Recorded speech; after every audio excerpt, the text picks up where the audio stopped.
Hello friends, welcome to the new episode of my channel. আমি অরিত্র। এখন এই ভিডিওর মধ্যে আমরা কিছু লেটেস্ট আপডেটস নিয়ে কথা বলবো। ভিডিও সব থেকে প্রথম আপডেট হচ্ছে বাগি 4 কে কেন্দ্র করে। তো বাগি 4 এর যে টিজার সেটাকে সেন্সরশিপ করানো হয়েছে 1 মিনিট 53 সেকেন্ডের টিজারটা, এবং এটা 11 তারিখে দুপুরবেলা 1টার সময় আসতে চলেছে। 1:11-তে আর কি রিলিজ করবে 11 তারিখে।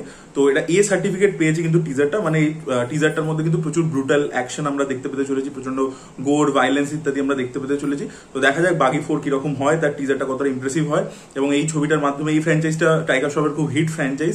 তো এই ছবির মাধ্যমে টাইগার শ্রফ বক্স অফিসে কামব্যাক করতে পারে কিনা সেটাই দেখার মতো বিষয় হবে। এর পরবর্তী আপডেট হচ্ছে ধূমকেতুকে কেন্দ্র করে। তো ধূমকেতু সেন্সরশিপ কমপ্লিট হয়ে গেছে। এর রান টাইম হচ্ছে 2 ঘন্টা 11 মিনিট। তো ওয়ার বলুন, কুলি বলুন, সেটার তুলনায় আর কি এটা অনেকটা ক্রিস্প একটা ছবি হয়েছে। 2 ঘন্টা 11 মিনিট আর কি ভালো একটা রান টাইম একটা ড্রামা ছবির জন্য।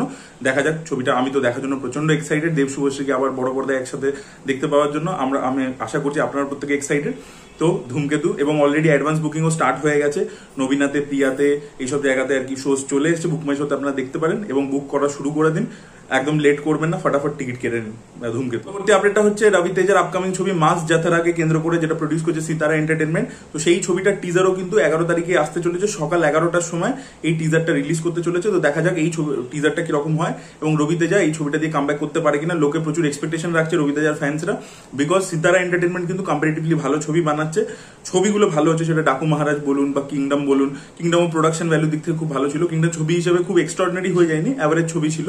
আর কিংডম ছবিটার ক্ষেত্রে বলে দিচ্ছে, কিংডম ছবিটা কিন্তু আলটিমেটলি প্রায় মানে নিজের যে শেয়ার কালেকশন যেটা করা উচিত ছিল আর কি, মানে হিট ট্যাগ পাওয়ার জন্য, সেটা কিন্তু এখনো পায়নি। এবং এখন ছবিটা যতটা স্লো ডাউন করে গেছে, ছবিটা কিন্তু অ্যাভারেজ ভার্ডিক্টই পাবে আর কি, হিট ট্যাগ পেলো না। তো বিজয় দেবরকোন্ডা অনেক বছর ধরে আর কি, প্রায় 2000 আই থিঙ্ক লাস্ট হিট দিয়েছিল মানে ট্যাক্সিওয়ালা দিয়েছিল, নাকি গীতা গোবিন্দম দিয়েছিল।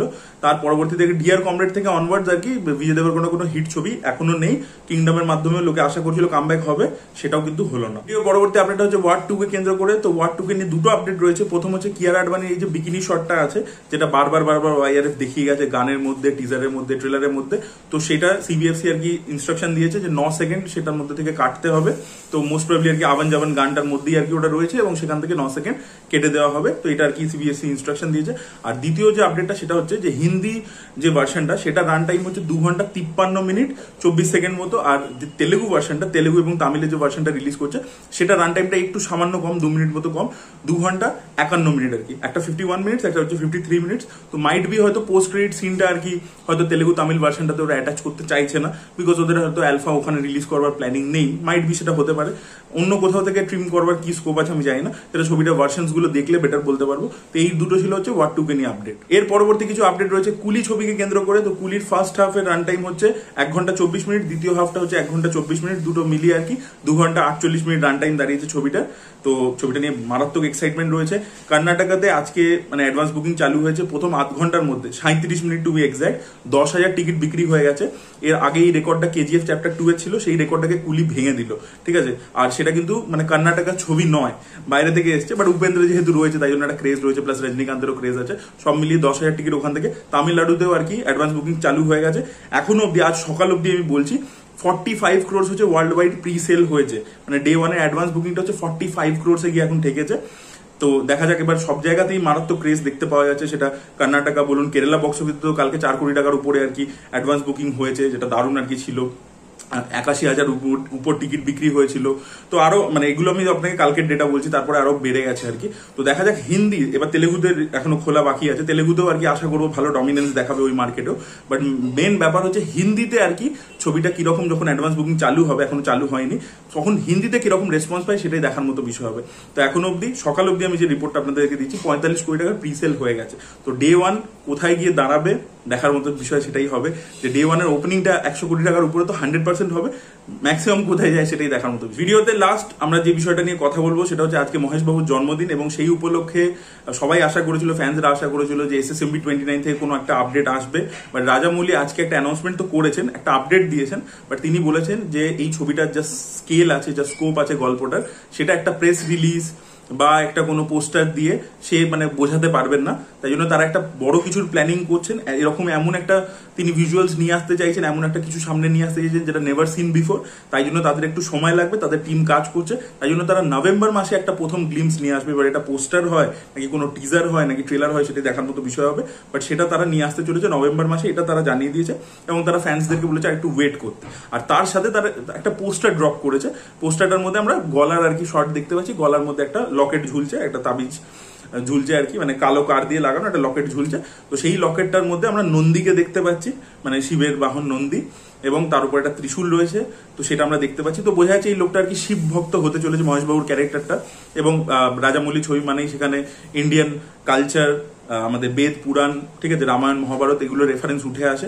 তো সেইগুলো আর কি এই মানে এটা থেকেও ক্লিয়ার হয়ে যাচ্ছে। আর আপনারা যদি বাহুবলী দেখে থাকেন, ওখানে দেখবেন শিবুডু বলে যে ক্যারেক্টারটা ছিল, মানে যে হচ্ছে অমরেন্দ্র বাহুবলী, এই অমরেন্দ্র বাহুবলীর ছেলে মহেন্দ্র বাহুবলী, ওরও গলায় কিন্তু এরকম একটা শিবের আর কি লকেট ছিল আর কি। তো সেই জিনিসটা এখানেও আমরা দেখতে পাচ্ছি। তো খুবই ইন্টারেস্টিং ব্যাপার আর কি। এবং নভেম্বর মাসের জন্য ওয়েট করে আছে, প্রত্যেকেই ওয়েট করে আছে।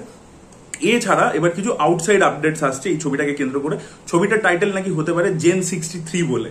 তার কারণ হচ্ছে এখানে মহেশবাবুর যে ক্যারেক্টারটা, সে একটা এরকম পবিত্র একটা ফ্যামিলি, যে ফ্যামিলির 63rd জেনারেশন হচ্ছে মহেশবাবুর ক্যারেক্টারটা প্লে করছে। তো তাই জন্য জেন 63 নাম হতে পারে। এবং নামটা এমনই রাখবে, যেহেতু এটা একটা ইন্টারন্যাশনাল মার্কেটকেও টার্গেট করে বানানো হচ্ছে, জাস্ট খালি ইন্ডিয়ান অডিয়েন্সকে নয়। তাই জন্য মানে নামটা এমনই রাখতে হবে যেটা গ্লোবাল অডিয়েন্সের কাছেও আর কি অ্যাকসেপ্টেড হয়। তাই নাকি জেন 63, যে 63rd জেনারেশনকে ডিনোট করবার জন্য, যে একটা ফ্যামিলি রয়েছে যারা আর কি খুব প্রোটেক্টিভ, মানে পবিত্র একটা ফ্যামিলি, তো সেই পরিবার থেকেই এ বিলং করছে আর কি। এবং এই ক্যারেক্টারটা একটা কোনো জার্নিতে বেরোবে, একটা কোনো এনশিয়েন্ট পাওয়ারফুল জিনিস খুঁজতে। এবং গল্পের মেন ব্যাকড্রপটা আদি কাশিতে আমরা দেখতে পাবো, যেটা সেট তৈরি করা হয়েছে 50 কোটি টাকা খরচা করে। তো সেটা আর কি মেন ছবির ব্যাকড্রপ হবে। আর গ্লোব ট্রটিং বলা হচ্ছে, মানে গল্পটা ওখান থেকে শুরু হবে, তারপরে বিভিন্ন দেশে ট্রাভেল করতে চলেছে। এবং যেটা শুটিং আর কি আফ্রিকাতে ওরা করতে চলেছে। এই ছবির মধ্যে এটা রামায়ণের থেকে ইন্সপিরেশন নিয়ে ওখানে যে সঞ্জীবনী বুটি খোঁজার ব্যাপার যেটা ছিল, সেই অ্যাঙ্গেলটা এখানে আমরা দেখতে পেতে চলেছি।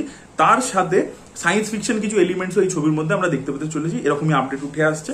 আর অনেকে এরকমও বলছে যে ছবিটার নাম জেন 63 নয়, গ্লোব ট্রটারও হতে পারে। এবার গ্লোব ট্রটিং মানে হচ্ছে বিভিন্ন জায়গায়, মানে যে এসপিওনাজ ফিল্মগুলো হয় জেমস বন্ডে, সেখানেও যেরকম গ্লোব ট্রটিংই হয়, যে বিভিন্ন দেশে আর কি ট্রাভেল করছে, সেটাকে অ্যাকচুয়ালি গ্লোব ট্রটিং বলে। তো সেই জন্য যেহেতু মাল্টিপল লোকেশনস, এবং এবারে রাজামৌলি প্রাইমারি জেনারেলি রাজামৌলি ছবি হায়দ্রাবাদেই শুটিং হয়, এবারে বেরিয়ে তার মাল্টিপল লোকেশনে শুট করছে, সেই জন্য আর কি মাইট বি বলা হচ্ছে। দেখা যাক সেটা কি হয়। তো এই আর কি SSMB 29 থেকে একটা আপডেট ফাইনালি আমাদের সামনে এলো।